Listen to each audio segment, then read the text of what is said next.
Hello, my name is Hilda. I'm an MBA student from ITB, Indonesia.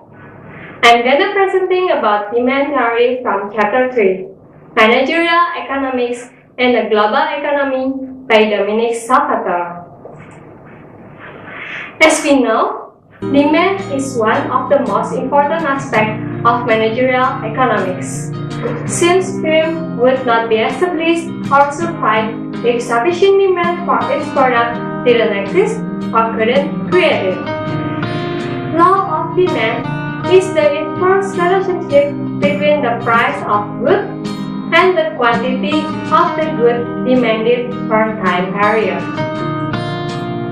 When price X falls, the quantity demanded of the commodity by the individual increase, because the individual substitute in consumption commodity X for other commodities which are now relatively more expensive. This is called the substitution effect. In addition, when the price of commodity falls, a consumer can purchase more of commodity with a given money income. This is called the income effect. Next, we begin by examining the theory of consumer demand in order to learn about market demand, on which the demand for the product raised by a particular firm depends. Demand for commodity arises from the consumer willingness and the ability. For example, from their desire or want for the commodity backed by the income to purchase the commodity.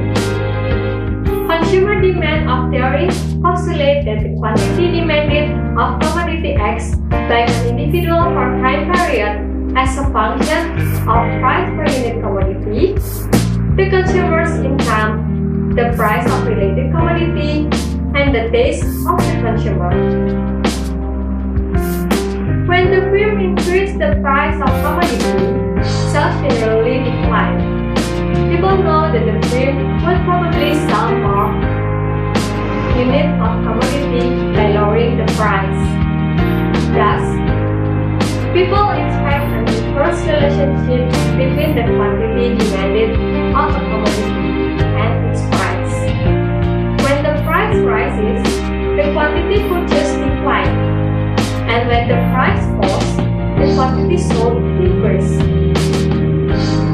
On the other hand, when the consumer's income rises, he or she easily purchases more of most commodities: shoes, steaks, movie, travel, education, automobile, housing, and so on. These are known as normal goods. There are some goods and services, however, of which the consumer purchases less as income. For example, when the consumer income rises, the consumer usually consumes fewer potatoes, hot dogs, and hamburgers because he or she can now afford steaks and other higher quality food. Potatoes, hot dogs, hamburgers, and similar cheap food are thus inferior goods. The quantity demanded of a commodity by an individual also depends on the price of related commodities. The individual will purchase more of commodity if the price of substitute commodity increases, or if the price of complementary commodity falls. For example, a consumer will purchase more coffee if the price of tea falls, because the price of a cup of coffee with sugar is lower now. Market demand curve is the horizontal summation of the individual demand curve only if the consumption decisions of individual consumers are independent. But this is not always the case. For example, people sometimes demand a commodity because others are purchasing it and in order to be fashionable. The result is a negative effect to keep up with the choice. This is meant to make the market demand curve narrower than indicated by the symbol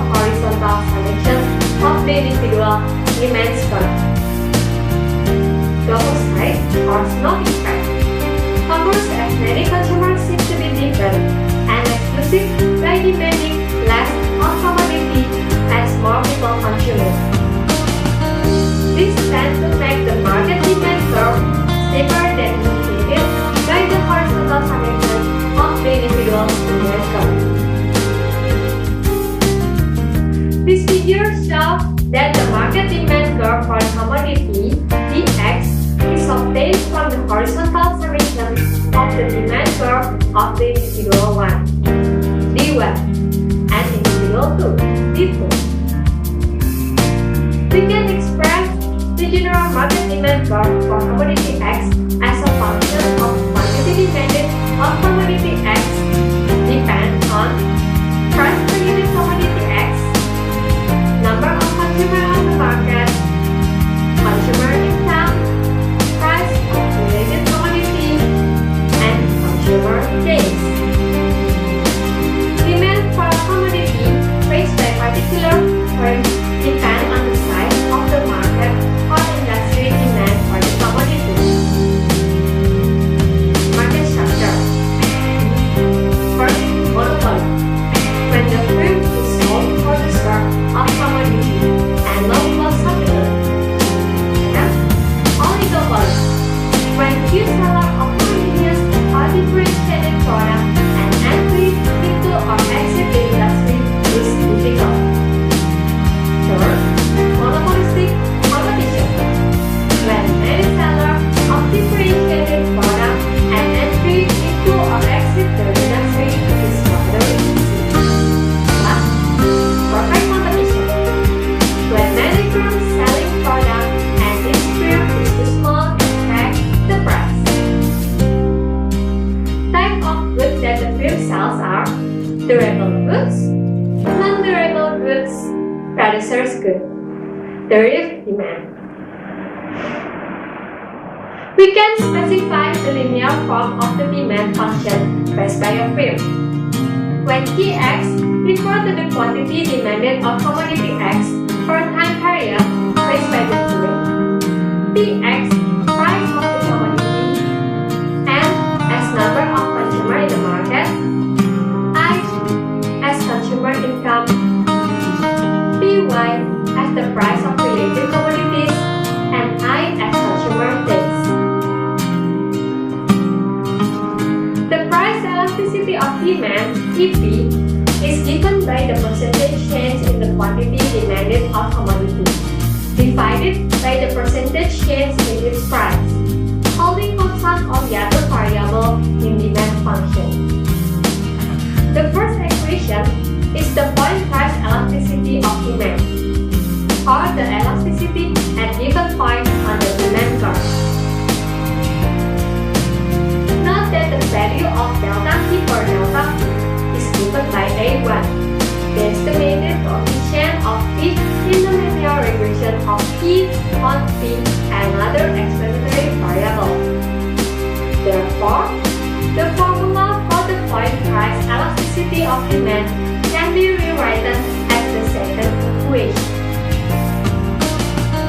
More frequently than point price elasticity of demand, we measure cost price elasticity of demand, or price elasticity of demand between 2 points on the demand curve in the real world. There is important and often used relationship among marginal revenue, price, and the price elasticity of demand, given by the equation. This relationship holds for both the firm and the industry under any form of market organization. If the firm is a perfect competitor in the product market, it faces a horizontal or infinitely elastic demand curve for the commodity. This figure shows the relationship between the price elasticity of demand, total revenue, and marginal revenue.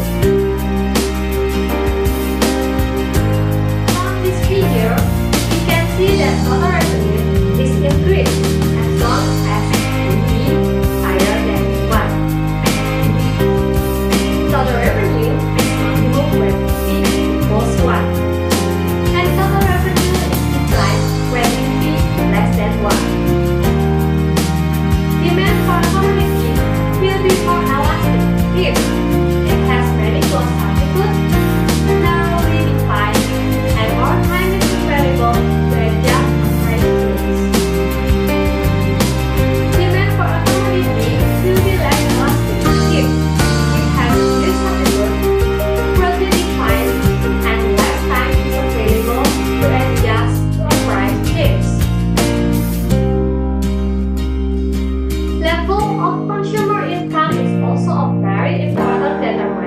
of demand. We can measure the responsiveness in the demand for the commodity to a change in consumer income by the income elasticity of demand, EI.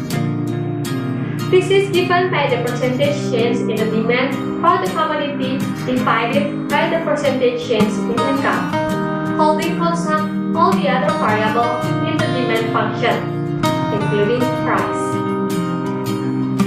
Point income elasticity of demand gives different results depending on whether income rises or falls. To avoid this, we measure the arc income elasticity of demand. Use the average of the original and new income and the average of original and new quantity. For normal goods, increase in income leads to increase in demand. And for inferior goods,